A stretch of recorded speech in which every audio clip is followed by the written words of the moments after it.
Hadirin yang dimuliakan Allah Ta'ala, Habib Ali bin Muhammad Al-Habsyi telah wafat 111 tahun yang lalu. Namun seruan dakwah beliau tidak henti-hentinya selalu kita rasakan. Oleh karena itu tepat kiranya di majelis yang penuh dengan keberkahan ini, mulai kita semuanya mengenal siapakah orang yang dengannya kita semuanya berkumpul di tempat ini, yaitu Al-Imam Al-Arif Billah Al-Habib Ali bin Muhammad bin Husain Al-Habsyi. Habib Ali bin Muhammad Al-Habsyi, beliau adalah putra dari seorang yang saleh. Ayah beliau bernama Habib Muhammad bin Husain. Habib Muhammad bin Husain adalah seseorang yang hidupnya digunakan untuk berdakwah di jalan Allah Ta'ala. Beliau masuk dari satu daerah ke daerah, dari satu perkampungan ke perkampungan yang lain. Beliau kumpul dan duduk bersama dengan orang-orang awam. Bahkan Habib Muhammad bin Husain ketika beliau berdakwah, beliau mengajak muridnya, kemudian mengumpulkan petani yang apabila diajak untuk majelis taklim mungkin dia susah, diajak untuk berkumpul belajar mungkin dia susah. Maka Habib Muhammad bin Husain bawa muridnya disuruh menggantikan petani itu bekerja, dan petani itu duduk di hadapan Habib Muhammad bin Husain, belajar wudhu, belajar sholat, belajar menata hati, belajar agar caranya gimana menjadi orang yang mulia di sisi Allah Subhanahu wa Ta'ala. Hidupnya digunakan untuk berdakwah. Suatu hari beliau mendatangi kota Syibam, dan di situ beliau mendatangi ulama. Beliau datang untuk meminta dan musyawarah akan beliau meminang seorang wanita yang tujuannya akan dijadikan partner untuk berdakwah. Maka niatan yang mulia ini, dan bagaimana kita lihat Habib Muhammad itu seorang ulama. Apabila beliau mau meminta wanita manapun juga pasti akan diberikan. Namun beliau musyawarah sama ulama. Maka berapa banyak di antara kita mungkin jarang yang ketika akan menikah atau akan menikahkan putrinya musyawarah dulu dengan para ulama. Ini Habib Muhammad bin Husain musyawarah dengan para ulama, kemudian ditunjukkan ini ada seorang perempuan dan ini akan bisa menjadi partnermu di dalam berdakwah di jalan Allah Ta'ala. Maka akhirnya dibawa ke rumah ayahanda daripada ibu Habib Ali. Sampai ada di sana, kemudian dilamar, dan ketika itu Habib Muhammad tidak bawa apa-apa sama sekali. Dan ayah dari ibu Habib Ali juga tidak meminta apa-apa sama sekali. Maka ketika ditanya kira-kira apa yang mau diberikan, maka ayahnya menjawab, ya ini putriku seorang syarifah, kasih aja yang pantas untuk seorang syarifah. Kemudian ditanya kapan pernikahan mau diadakan, itu datang ada di waktu duha. Kemudian dikatakan pernikahan kalau bisa secepatnya malam ini insya Allah menikah. Maka kata ayahanda daripada ibu Habib Ali, ya disampaikan kepada putrinya, dan putrinya nggak kenal sama Habib Muhammad, namun putrinya percaya dengan orang tuanya. Gak berapa banyak saat ini orang tua yang sudah nggak dipercayai lagi sama anaknya, dan anak yang udah nggak mau percaya lagi sama orang tuanya. Kemudian karena pilihan ayahnya nggak kenal, maka mengatakan siap, dan malam itu juga dilaksanakan pernikahan. Besok subuhnya Habib Muhammad telah membawa istrinya untuk pergi berdakwah dalam keadaan keluarga istrinya bahagia dan istrinya pun juga bahagia. Berdakwah, dan ketika itu terjadi omongan-omongan orang yang mengatakan bahwasanya ini kasihan, pernikahan tidak meriah, pernikahan dan lain sebagainya. Maka berdakwah berjalan tidak lama, maka Habib Muhammad bin Husain mengirim surat kepada seorang ulama yang tadi memintakan istri untuk beliau. Dikatakan bahwasanya istriku itu Alawiyah binti Husain Al-Hadi Al-Jufri, beliau berdakwah di kalangan perempuan-perempuan, berjumpa dengan seorang wanita yang usianya 80 tahun, seumur hidup tidak pernah sholat. Maka diajari caranya sholat, dari caranya berwudu, dari caranya bersuci. Maka wanita tersebut baru bisa sholat, nggak lama meninggal dalam keadaan mengerjakan sholat. Maka begitu surat itu diterima, Habib Ahmad bin Umar bin Semit di mimbar beliau menyampaikan, wahai orang-orang yang mengatakan bahwasanya pernikahan Muhammad bin Husain dengan Alawiyah tidak dirayakan dengan meriah, tidak dirayakan dengan selayaknya, ketahuilah ini hasil daripada pernikahan itu. Dibacakan suratnya, lalu Habib Ahmad bin Umar bin Semit, seorang ulama yang terkemuka di kota itu, menyampaikan sesungguhnya pernikahan apabila semacam ini, maka yang layak meramaikan bukan manusia di dunia, akan tetapi malaikatnya Allah Ta'ala. Karena pernikahan dengan tujuan yang mulia, manusia yang mulia, dan akhirnya melahirkan anak yang luar biasa, yaitu Habib Ali bin Muhammad Al-Habsyi. Habib Ali lahir di kota Qasam, kota yang kecil, pada hari Jumat tanggal 24 Syawal tahun 1259 Hijriah. Ketika Habib Ali lahir, di mana ayah beliau berada? Ayah beliau yang seorang ulama, seorang dai, berada di majelis ilmu, berada di hadapan gurunya Al-Habib Abdullah bin Husain bin Tahir, penulis daripada kitab Sulamut Taufik, yang mana karangan kitabnya dibaca terutama di pondok-pondok pesantren yang ada. Maka begitu dapat kabar kelahiran putranya, maka Habib Muhammad langsung memohon kepada gurunya untuk memberikan nama. Maka gurunya pun mengatakan, namakan putramu Ali, karena aku berharap dia akan mewarisi derajat tinggi dari Syekh Ali bin Alwi Khaliq Qasam, seorang ulama yang ucapan salamnya dijawab oleh Rasulullah SAW. Hadirin, ucapan ini bukan basa-basi. Ucapan ini, doa ini, namakan Ali. Dan doa ini bukan basa-basi. Ini yang menyampaikan Habib Abdullah bin Husain bin Tahir, seseorang yang wiridnya sehari 25.000 la ilaha illallah. 25.000 ya Allah, 25.000 salawat kepada Nabi Muhammad. Salat malamnya 10 juz Al-Quran, salat duhanya 8 juz Al-Quran. Manusia yang hatinya suci, ketika mendoakan pasti doa yang terbaik keluar dari lisannya. Dan betul, akhirnya karena barokah daripada doa tersebut, maka Habib Ali bin Muhammad Al-Habsyi tumbuh dewasa, menjadi anak yang soleh.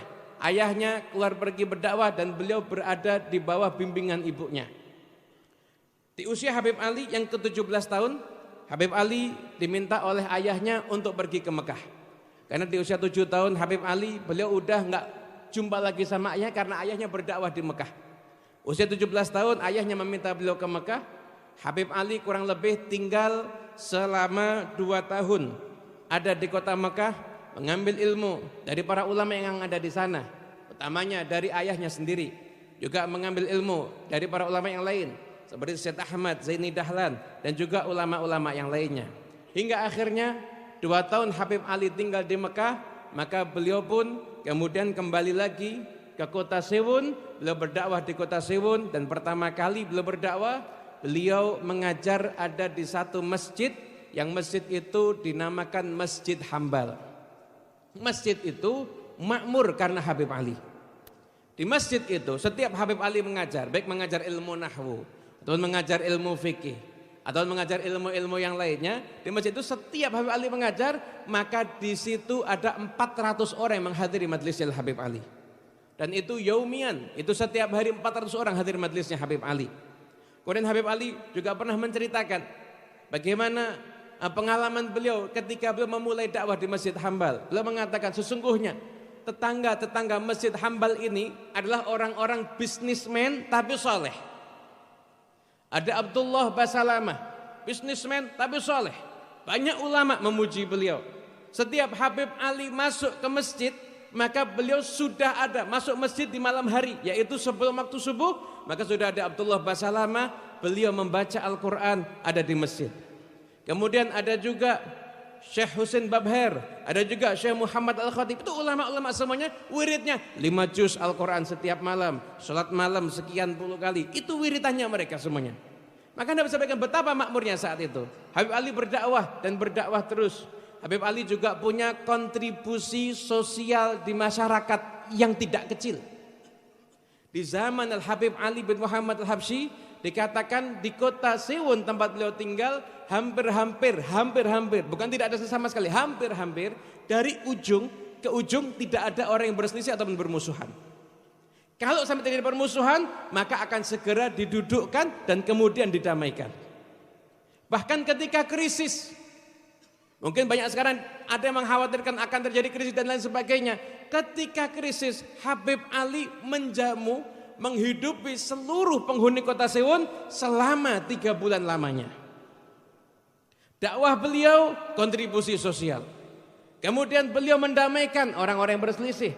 Bahkan pernah di kota yang lain hampir terjadi saling bunuh karena ada satu kasus, maka Habib Ali datang ke sana dan Habib Ali yang mendamaikan sehingga kasus resiko terjadi peperangan yang ada di sana sampai antar suku dan lain sebagainya itu bisa meredam. Yang ada hanyalah kasih sayang karena dakwahnya Habib Ali bin Muhammad bin Husain al-Habsyi. Di usia yang ke-37 tahun, Al-Habib Ali membangun ribat. Dan ribat itu dengan model dan tata cara yang seperti itu adalah ribat yang pertama kali ada di negara Hadramut. Karena sebelumnya apabila orang belajar ilmu agama Hadramut itu sistemnya halakoh. Datang ada halakoh dan lain sebagainya. Maka Habib Ali dengan saat itu biaya yang terbatas, maka beliau memberanikan diri, beliau bangun ribat dan beliau tampung semua santri yang akan belajar dan beliau gratiskan, tidak ada biaya sama sekali. Usia beliau 37 tahun. Usia Habib Ali yang ke-44 tahun, maka beliau pun sudah membangun masjid yang dinamakan masjid beliau adalah Masjid Riyadh. Sebagaimana masjid di mana saat ini kita berada, Masjid Riyadh. Nah, kenapa Habib Ali bangun ribat dulu baru bangun masjid? Karena Habib Ali lebih mementingkan membangun orang yang akan memakmurkan masjid daripada membangun masjid tapi masjidnya akhirnya enggak makmur. Tapi dibangunkan orang-orang yang akan memakmurkan masjid, kemudian setelah itu usia 44 tahun dibangun masjidnya dan masjidnya itu makmur dengan ilmu, makmur dengan amal-amal soleh. Habib Ali di antara keistimewaan beliau itu mendapatkan gelar Hamilu Liwa'i Mahabbatil Muhammadiyah, pemegang bendera cinta kepada Nabi Muhammad SAW. Habib Ali bukan hanya sekedar orang yang Allah karuniakan derajat yang tinggi bisa mimpi berjumpa dengan Nabi Muhammad. Namun lebih daripada itu, Habib Ali bisa berjumpa langsung dengan Rasulullah dalam keadaan terjaga. Bukankah Rasul sudah wafat? Gimana kok bisa ketemu Nabi dalam keadaan terjaga? Seandainya Nabi nggak pernah menyampaikan, maka kita pun juga nggak akan tahu. Tapi sesungguhnya Rasul sudah menyampaikan dalam sabdanya, Man ra'ani fil manam fasayarani fil yaqadhah. Barang siapa yang berjumpa aku di dalam mimpinya, maka dia akan berjumpa denganku dalam keadaan terjaga. Karena sesungguhnya Nabi Muhammad SAW beliau tidak mati. Beliau hanya berbeda alam dengan kita semuanya. Apabila seseorang yang mati syahid dikatakan bal ahyaun inda rabbihim yurzaqun, maka apalagi dengan orang yang mengajarkan ilmu tentang kesyahidan yaitu Rasulullah sallallahu alaihi wasallam, maka beliau pun juga hidup di sisi Tuhannya dalam keadaan mendapatkan rezeki. Maka mungkin saja untuk orang-orang yang istimewa bisa berjumpa Nabi dalam keadaan terjaga. Habib Ali di usianya yang belum genap 22 tahun ketika itu, beliau ketika berziarah ke makam Rasulullah SAW, maka beliau berjumpa Nabi dalam keadaan terjaga. Maka Nabi berkata pada Habib Ali, Amma tardha ya Ali, apakah engkau tidak ridha wahai Ali? Sesungguhnya amalmu dan amalnya semua sahabatmu diterima oleh Allah Subhanahu wa taala. Semoga Allah catat kita jadi sahabatnya Habib Ali insyaallah. Amalmu dan amal sahabatmu, Anda bisa bayangkan betapa mulianya. Ini Habib Ali mulia, sahabatnya ikut dimuliakan sama Allah Ta'ala, diterima amalnya oleh Allah Subhanahu Wa Ta'ala. Bahkan dalam kisah yang lain sangat banyak peristiwa tentang bagaimana hubungan cinta Habib Ali dengan Rasulullah SAW. Namun tidak akan semuanya saya uraikan di sini karena keterbatasan waktu tentunya. Dikisahkan ada seseorang dari Maroko, orang yang soleh, berziarah ke kota Madinah dan berziarah ke makam Nabi Muhammad SAW. Beliau berziarah, maka beliau bermimpi berjumpa dengan Nabi Muhammad SAW. Maka beliau bertanya kepada Nabi, Man ahabbun nasi ilaiki, siapa orang yang paling engkau cintai? Di dalam mimpinya, maka Nabi SAW menjawab, Ali bin Muhammad al-Habsyi. Keesokan harinya, karena ini orang soleh, bermimpi lagi berjumpa dengan Nabi Muhammad. Lalu beliau bertanya lagi, Man ahabbun nasi ilaiki. Siapa orang yang paling engkau cintai? Maka jawabannya sama, Ali bin Muhammad al-Habsyi. Mimpi yang ketiga kali. Dan bertanya lagi, ya Rasulullah, siapa orang yang paling engkau cintai? Maka dalam mimpi itu tetap dijawab, Ali bin Muhammad al-Habsyi. Maka beliau bangun tidur dan langsung bertanya. Beliau tanya, di Madinah ini ada enggak orang yang bernama Ali bin Muhammad al-Habsyi? Maka ditunjukkan orang yang bermagra al-Habsyi tapi yang lain, bukan nama Ali bin Muhammad. Tunjukkan lagi pada Ali bin Ali al-Habsyi. Sampai akhirnya orang-orang bertanya, kenapa kamu mencari Ali bin Muhammad al-Habsyi? Maka beliau mengatakan, 3 malam berturut-turut saya mimpi berjumpa dengan Nabi Muhammad sallallahu alaihi wasallam, dan ketika aku bertanya, ya Rasulullah, siapakah orang yang paling kau cintai? Maka Nabi 3 kali pula menjawab, Ali bin Muhammad al-Habsyi. Sungguh kemuliaan yang luar biasa untuk Habib Ali al-Habsyi. Bukan hanya mimpi Nabi, tapi mendapatkan ikrar cinta dari Nabi Muhammad SAW. Sebetulnya bisa saja Habib Ali langsung yang bermimpi berjumpa dengan Rasulullah, dan Rasulullah menyampaikan cintanya beliau pada Habib Ali. Tapi kenapa ikrar cinta Nabi Muhammad pada Habib Ali itu melalui mimpi dari ulama yang lainnya? Kenapa? Karena Nabi ingin menyampaikan. Apabila Nabi hanya menyampaikan ke Habib Ali, mungkin kisah ini nggak akan kita dengar karena orang-orang soleh itu menyembunyikan kelebihannya dan amalnya. Tapi karena ini disampaikan kepada ulama yang lain dan dia akhirnya mencari, kisah ini tersebar seakan-akan Nabi mau mengumumkan kepada yang hidup di masa itu, kepada yang hidup di masa ini, dan kepada yang hidup di masa yang akan datang, bahwasanya pernah hidup seseorang yang bernama Ali bin Muhammad al-Habsyi dan dia adalah orang yang paling dicintai Nabi Muhammad ada di zamannya. Pengumuman dari Nabi Muhammad SAW untuk kita semuanya, diikrarkan cinta beliau kepada Habib Ali. Kalau Anda bertanya, kok bisa Habib Ali sampai mendapatkan derajat yang seperti itu?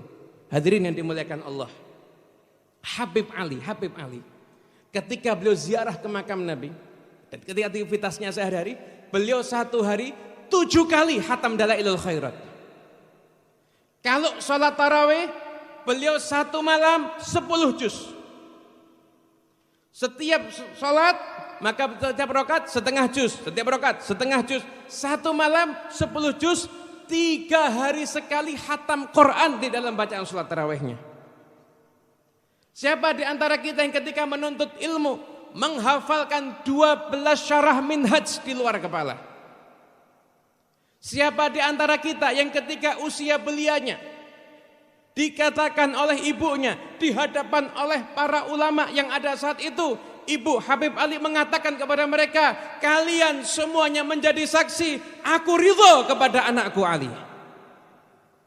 Siapa di antara kita yang sudah dapat perkataan itu dari ibu kita? Ibu kita mengatakan di depan orang banyak, aku ridho kepada putraku fulan. Habib Ali mendapatkan ridho ibunya ini bukan tiba-tiba, tapi karena perjuangan. Beliau nggak pernah menentang ibunya. Bahkan beliau mengatakan, saya ini nggak pernah merasa punya harta ketika ibu saya masih hidup. Kenapa? Semuanya milik ibu saya. Bahkan kalau ibu saya itu mau bawa saya ke pasar dan saya dijual sebagai budak, maka saya akan mengaku saya sebagai budak dan saya akan siap untuk dijual. Pantas kalau mendapatkan ikrar cinta dari Nabi Muhammad SAW. Siapa di antara kita yang menghiasi waktu-waktunya dengan beribadah di jalan Allah Ta'ala? Siapa di antara kita yang memiliki hati yang mulia sebagaimana hatinya Habib Ali? Beliau adalah Habib Ali bin Muhammad al-Habsyi.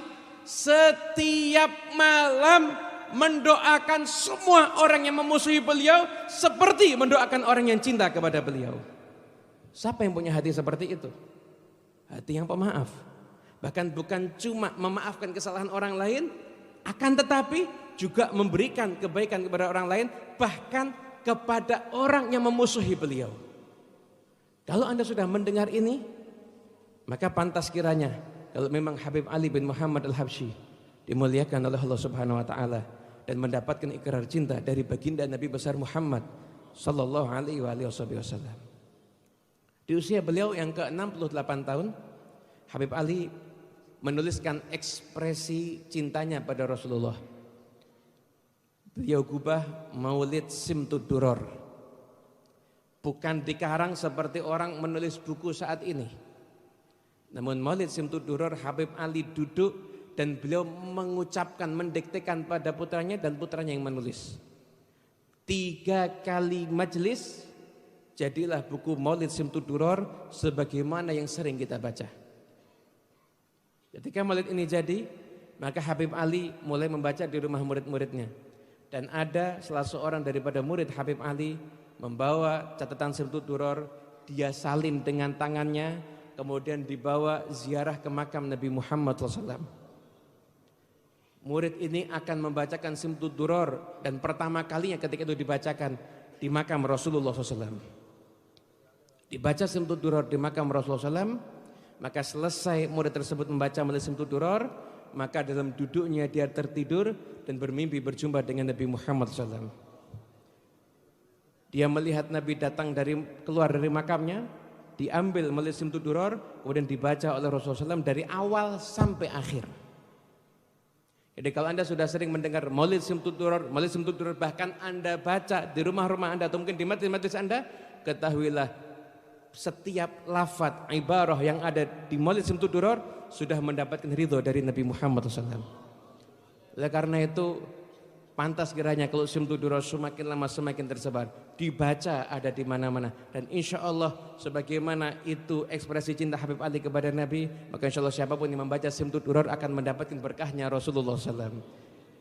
Membaca Simtud Duror juga harus mengikuti tata acara yang benar, Ketika Maulid Simtud Duror itu dibacakan, maka jangan sampai fasal wahina baroza sallallahu alaihi wasallam itu enggak dibaca.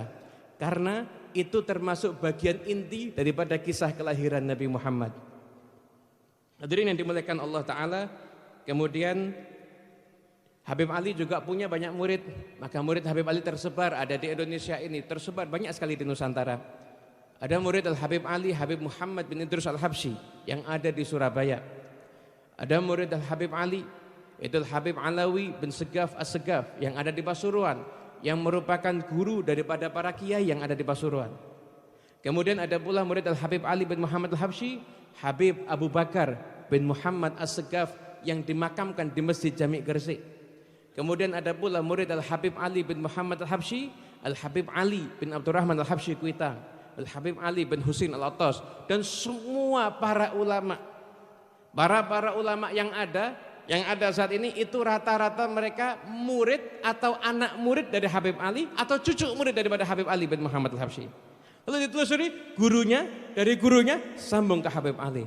Oleh karena itu acara Haul Solo ini menjadi satu magnet yang kuat dihadiri. Kenapa? Karena ikatan hati antar pengunjungnya itu kuat. Kenapa ikatan hati antar pengunjungnya kuat? Karena sanad keilmuan mereka sambung kepada ulama yang dihauli, yaitu Habib Ali bin Muhammad Al-Habsyi. Sehingga terjadi magnet yang kuat dan akhirnya dihadiri dari mana-mana, dari setiap tempat untuk mengambil berkah daripada Habib Ali bin Muhammad Al-Habsyi. Begitu juga dengan para ulama Nusantara yang lain. Ayah Habib Ali adalah seorang mufti Makkah, Habib Muhammad bin Husin Al-Habsyi. Kakak beliau Habib Husin juga seorang mufti. Ipar beliau seorang ulama, Habib Alwi As-Segaf yang terkenal ada di kota Mekah. Dan para ulama Nusantara sanad keilmuannya tersambung sampai ke ayahanda Habib Ali. Di antaranya adalah Kiai Haji Hashim Asy'ari, pendiri Jam'iyah Nahdlatul Ulama. Beliau di dalam kitab Tasniful Asma dikatakan beliau berguru kepada Al-Habib Alawi As-Segaf, ipar Habib Ali, dan juga berguru pada Habib Husin bin Muhammad bin Husin Al-Habsyi yang mana sanad keilmuannya sampai kepada ayahnya Habib Ali. Sehingga suatu hari Kiai Haji Hashim Asy'ari beliau mencari daripada keturunan gurunya yang ada di Indonesia saat itu. Maka Kiai Haji Hashim Asy'ari mendatangi Habib Alawi. Dan ketika Kiai Haji Hashim Asy'ari berguru kepada para habaib, maka itu menjadi suatu bukti bahwasanya seorang ulama tidak akan berguru kepada keturunan Nabi yang palsu. Itu merupakan tanda bahwasanya para habaib sudah diakui adalah cucu Nabi Muhammad SAW. Berguru dengan para habaib, kemudian menjalin hubungan, gak cukup berguru, menjalin hubungan. Kiai Haji Hasyim Asy'ari dari Jombang datang ke Solo menjumpai Habib Alwi. Ketika berjumpa dengan Habib Alwi, inti daripada maksud beliau mau bersilaturahmi dan beliau menyambung hubungan dan mengatakan, sesungguhnya aku adalah murid dari paman antum, yaitu Habib Husin bin Muhammad bin Husin Al-Habsyi. Bagaimana akhlak yang luar biasa ditunjukkan untuk menyambung hubungan dengan para ulama, menyambung hubungan dengan anak cucu Nabi Muhammad sallallahu alaihi wasallam. Karena siapapun yang berpegang dengan anak cucu Nabi, manhajnya mereka, maka tidak akan tersesat. Dua hal yang tidak akan terpisah sampai haud nanti, kitabullah wa itrati ahli baiti. Habib Ali pun juga bukan hanya punya hubungan dengan ulama yang masih hidup, bahkan juga dengan yang telah wafat. Yaitu dikisahkan diantaranya, selain Syekh Abu Bakar bin Salim, Syekh Umar bin Makhrumah, dan banyak ulama yang lainnya pula, Habib Ali punya hubungan yang erat dengan Syekh Abdul Qadir Al-Jailani. Salah seorang sahabat Habib Ali, Habib Abdul Qadir bin Qidban, beliau bermimpi 3 kali berjumpa dengan Syekh Abdul Qadir Al-Jailani, dan Syekh Abdul Qadir Al-Jailani mengatakan, sampaikan salamku kepada Ali dan katakan kepada Ali, aku mencintai dia, dan sebut aku di majlis-majlisnya dia, maka dia pun akan aku sebut di majlis-majlisku. Maka Habib Abdul Qadir bin Qidban pun mendatangi Habib Ali dan seraya menyampaikan mimpi itu pada Habib Ali. Maka Habib Ali pun merasa bergembira mengatakan, apakah Syekh Abdul Qadir mencintaiku? Maka sejak saat itu di majlisnya Habib Ali bin Muhammad Al-Habsyi dibacakan manaqib daripada Syekh Abdul Qadir Al-Jailani. Bahkan di saat itu setiap ada orang yang datang untuk meminta berkah nama untuk putranya, maka Habib Ali memberikan nama Abdul Qadir. Dan banyak di antara diberikan nama Al-Habib Ali menjadi orang-orang yang luar biasa. Di antaranya Al-Habib Abdul Qadir bin Ahmad As-Segaf, yang kita tahu guru daripada para ulama.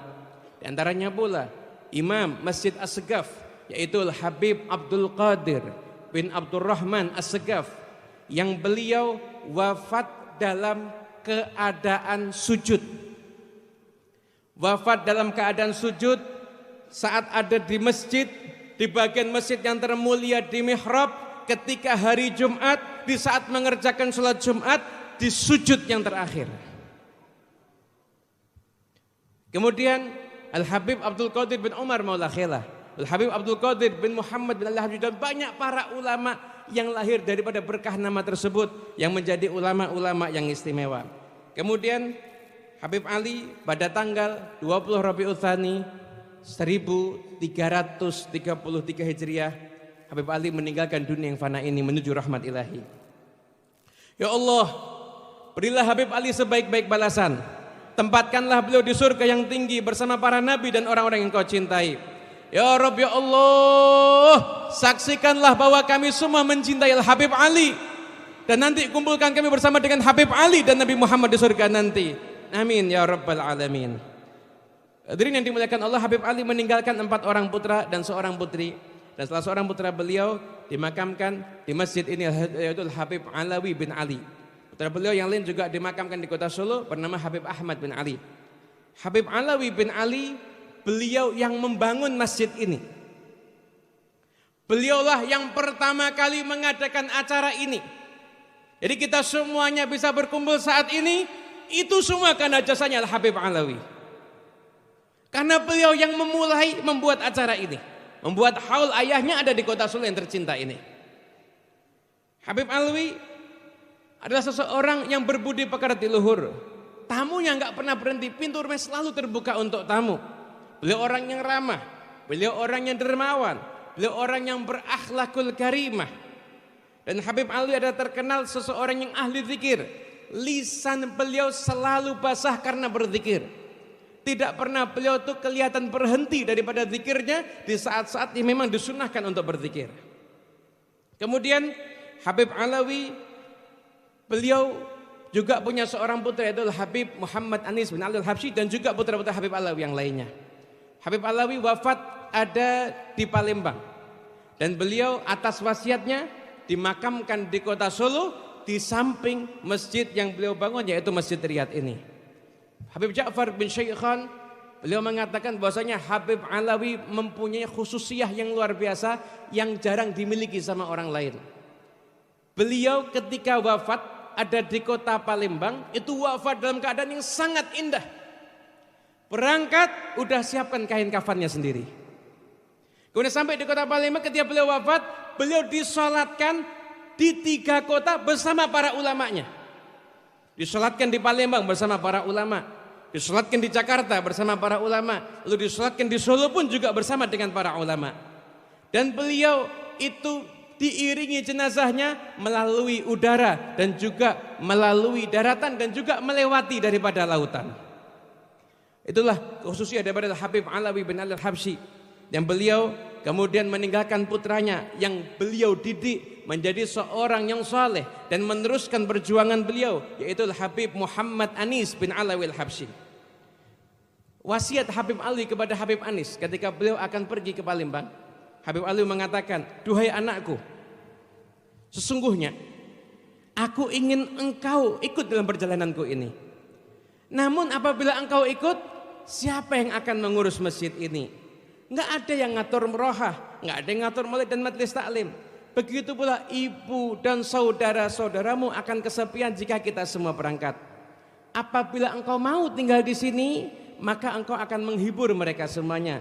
Wahai anakku, cukup engkau antarkan aku ke Semarang. Nanti jika aku telah menuju Jakarta, maka engkau tinggalkan aku, engkau kembalilah ke Solo. Dan kuwasiatkan kepadamu, apapun yang terjadi, berusahalah untuk memakmurkan tempat ini. Kerjakan kegiatan ini, rohah, maulid, majelis taklim bersama dengan saudaramu Abu Bakar. Kerjakan di tempat ini rutinitas sebagaimana biasa, sebagaimana yang pernah aku lakukan ketika aku berada di tempat ini. Dan sampai sekarang rutinitas itu masih berjalan hingga saat ini, bahkan semakin lama semakin makmur. Semua majelis taklim, maulid, hizib Al-Quran antara maghrib dan isya, salat 5 waktu berjamaah di masjid. Jadi ketika aku tidak ada di sini, ada engkau di masjid, ini yang istimewa. Habib Alwi yang dipikirkan siapa? Tetangga masjid itu tidak kesepian karena ada keberadaanmu di sini. Yang dipikirkan tetangga sekitar, dipikirkan sama Habib Alwi ketika beliau akan safar, dan di situ adalah wafatnya Habib Alawi bin Ali Al-Habsyi. Dan aku, wahai Anis, tidak perlu mewasiatkan kepadamu untuk mengurus ibumu dan saudaramu. Karena aku sudah menyaksikan ketika aku ada, engkau sudah sangat baik kepada mereka. Dan aku yakin kalau aku tidak ada, engkau akan jauh lebih baik lagi kepada mereka. Wasiat yang luar biasa oleh Habib Alawi kepada Habib Muhammad Anis, dan beliau pun melanjutkan perjuangan ada di masjid ini. Habib Anis bin Alawi Al-Habsyi, beliau yang merintis untuk menyambung hubungan lagi yang sempat terputus antara Nusantara ini dengan Hadramaut, negeri asal para wali songo. Ketika itu sempat terputus, maka Habib Anis berangkat bersama rombongan, kemudian berjumpa dengan Habib Abdul Qadir bin Ahmad dan para ulama yang lainnya, kemudian meminta dai yang masih muda untuk dibawa ke Indonesia dan untuk berdakwah di Indonesia, dan agar menyampaikan dakwah di sini, dan akhirnya membawa murid untuk belajar ada di Hadramut sana, dan akhirnya dipilih Habib Umar bin Muhammad bin Salim bin Hafid, dan terus kesinambungan dakwah itu berlangsung sampai saat ini. Habib Anis adalah orang yang mewarisi akhlaknya Rasulullah. Salah satu yang paling menonjol dari beliau, setiap orang duduk dengan Habib Anis selalu merasa dirinya orang yang paling dicintai. Tiap orang yang duduk dengan beliau, siapapun merasa aku nih orang yang paling dicintai. Setiap orang. Karena betapa luhur akhlak beliau. Bahkan beliau amalnya yang luar biasa. Setiap hari hidupnya berzikir, memakmurkan masjid, membaca Al-Quran, menghatamkan Al-Quran, membaca kitab, memakmurkan majelis ilmu, bersilaturahmi. Beliau mengatakan, saya tidak punya amal apa-apa, saya hanya cinta kepada orang soleh, dan saya pun juga cinta kepada ilmu. Pada hari Senin 14 Syawal tahun 1427 Hijriah, Habib Anis berpulang ke rahmatullah. Dan beliau meninggalkan putra-putranya, melanjutkan perjuangan beliau di sini, memakmurkan tempat ini. Sebagaimana Habib Alawi memakmurkan tempat ini, maka sampai saat ini pun tempat ini selalu dimakmurkan. Sebagaimana dulu Habib Ali berhubungan dengan Syekh Abdul Qadir Al-Jailani, maka sampai sekarang pun yang ada di sini tidak bergeser sedikit pun. Setiap khatmul Quran malam 29 Ramadan di masjid ini dibacakan khutbahnya Syekh Abdul Qadir Al-Jailani. Oleh karena itu, maka kita berdoa memohon kepada Allah Subhanahu wa taala, ya Rabb ya Allah, berkat kekasihmu Nabi Muhammad SAW, ya Rabb ya Allah, berkat aulia Allah, berkatnya Habib Ali bin Muhammad Al-Habsyi, ya Rabb ya Allah, kami yang kumpul di tempat ini ampuni semua dosa kami ya Allah, tutupilah semua aib kami ya Allah, ya Rabb ya Allah, bimbinglah kami ke jalan yang benar, ya Rabb ya Allah, ridhoilah kami semuanya, ya Rabb ya Allah, jadikan kami anak yang mendapatkan ridho kedua orang tua kami, ya Rabb ya Allah, jangan engkau wafatkan orang tua kami sebelum meridhoi kami semuanya, ya Rabb ya Allah, untuk orang tua kami yang sudah meninggal dunia, maka jadikan kuburnya taman daripada taman surga, jadikan kuburnya mendapatkan naungan rahmat-Mu ya Allah, terangi kuburnya ya Allah, sinari kuburnya ya Allah, ya Rabbi Allah, andai kata kami belum sempat berbakti kepada beliau semasa hidup kami, maka jadikanlah setelah wafatnya kami bisa menjadi anak yang berbakti kepada beliau. Ya Rabbi Allah, pandanglah kami dengan pandangan yang khusus, pandanglah kami dengan pandangan yang akan merubah semua keadaan kami. Rubahlah keadaan kami menjadi orang yang lebih baik. Ya Rabbi Allah, sebagaimana Engkau mempersatukan kami di majlis ini, maka persatukanlah hati kami semuanya. Jadikan kami semuanya orang yang menempuh jalannya orang-orang yang soleh, menempuh jalannya aulia Allah wassalihin. Ya Rabbi Allah, siapapun yang telah membantu acara ini, ya Rabb, berikanlah kepada mereka kebaikan. Ya Rabb, mereka yang telah membantu dengan hartanya, yang telah membantu dengan tenaganya, yang telah membantu dengan pikirannya, ya Rabbi Allah, berikanlah mereka sebaik-baik balasan. Ya Rabbi Allah, ya Rabbi Allah, berikanlah kebaikan kepada siapapun yang telah mengamankan acara ini, kepada pemerintahan Kota Solo yang telah mengizinkan acara ini diselenggarakan, maka balaslah kebaikan untuk kemakmuran ada di kota ini. Ya Rabbi Allah, ya Rabbi Allah, ya Rabbi Allah, ya Rabbi Allah, kami tahu diri kami banyak dosa, kami tahu mata kami bermaksiat, lisan kami bermaksiat, telinga kami bermaksiat. Ya Rabbi Allah, jangan Kau haramkan kami untuk bisa mimpi berjumpa dengan Nabi Muhammad. Ya Rabbi Allah, sebagaimana Engkau muliakan Habib Ali mendapatkan cintanya Nabi, maka jadikan Nabi mencintai kami semuanya ya Rabb. Jadikan Rasulullah mencintai kami semuanya ya Rabb. Jadikan kami kecintaannya Nabi Muhammad SAW. Ya Rabbi Allah, jadikan putra-putra kami kecintaannya Nabi Muhammad SAW. Ya Rabb, lindungi putra kami dari segala macam fitnah. Bimbing anak-anak kami agar menjadi anak yang soleh, anak yang selalu berbakti kepada kedua orang tuanya, anak yang berakhlakul karimah, tidak meninggalkan salat, dan anak insya Allah akan berbakti kepada datuk-datuknya sampai ke Rasulullah SAW. Ya Rabbi Allah, jadikan kami semuanya berkumpul di tempat ini, kami semuanya meninggalkan dunia dalam keadaan husnul khatimah, dalam keadaan Allah ridha kepada kami semuanya.